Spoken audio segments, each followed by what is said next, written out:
1,500 children like me were groomed, abused, raped, trafficked, tortured, and some even murdered. I was crying, I was bleeding, I was trying to make sense, what had just happened, because I didn't even know you could physically do that.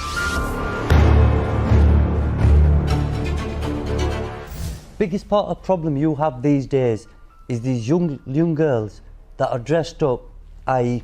miniskirts, stuff like that.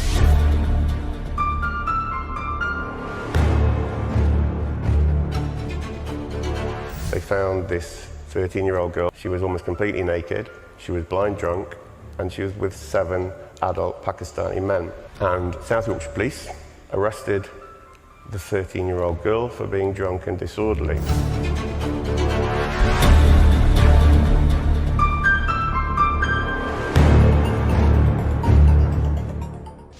Something terrifying is unfolding in the UK.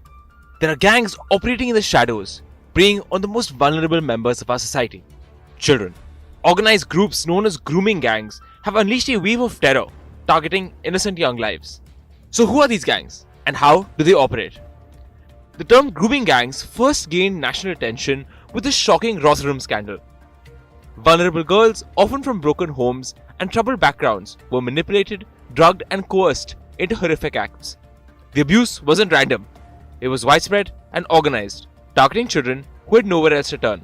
It was a calculated operation, not a collection of isolated incidents. Rotherham was just the beginning. What followed were similar cases in Rochdale and Telford, revealing an epidemic of child abuse that authorities failed to address.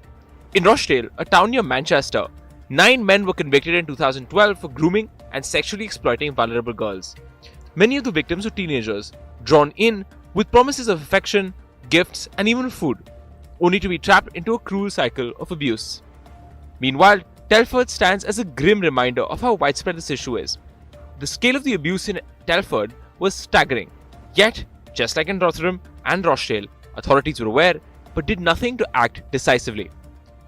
But what's even more chilling is the systemic failure to protect these children. Warnings were ignored. In Rotherham, a fear of being labelled racist paralyzed action, particularly when the perpetrators were predominantly Pakistani men. In Rotherham, a fear of being labelled racist paralyzed action, particularly when the perpetrators were predominantly Pakistani origin men. This reluctance to confront the issue allowed the abuse to continue unchecked. The victims were not protected. Instead, they were dismissed, blamed, and left to suffer in silence.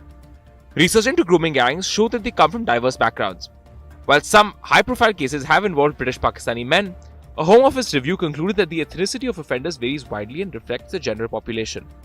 The review cautioned against focusing solely on one group, as it could undermine efforts to effectively combat child sexual exploitation. The issue of grooming gangs is far more complex than it may seem. It involves a web of social, cultural, and systemic factors, which means there's no one-size-fits-all solution. Certain patterns have emerged from high-profile cases, but addressing these issues requires comprehensive strategies that don't stigmatize any particular community.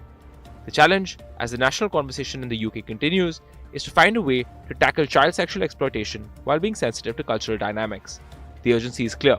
The protection of vulnerable children cannot and should not be compromised. Bureau Report.